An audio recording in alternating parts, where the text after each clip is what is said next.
At sa ibang balita, may nangyari na naman sa pagitan ng mga Pilipinong mangingisda at ng Coast Guard ng China sa pinag-aagawang Baho de Masinloc. Ang sumbong ng mga mangingisda, pinagtabuyan sila at binundol pa sila ng mga Chino. Inirereklamo na po ito ng Pilipinas sa Embahada ng China at nakatutok si Lay Alves. Di maitago ang pagkadismaya ng mga mangingisdang ito nang masira ang kanilang mga bangka. Binanggaraw sila ng mga patrol boat ng Chinese Coast Guard nang tangayin sila ng alon sa Baho de Masinloc o Panatag Shoal noong isang linggo. Nagtago po kami dahil po sobrang lakas, hindi po namin kaya ang bangka. Kaya po nagsilong po kami ron. Armado raw ng baril ang Chinese Coast Guard habang itinataboy sila.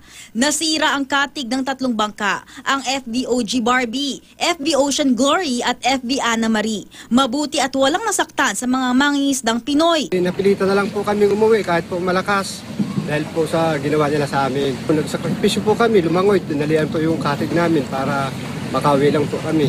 Dahil sa nasirang mga bangka, problemado sila sa kanilang kabuhayan. Panibagong tensyon na naman ito sa pagitan ng Pilipinas at China kaugnay ng agawan ng teritoryo sa West Philippine Sea.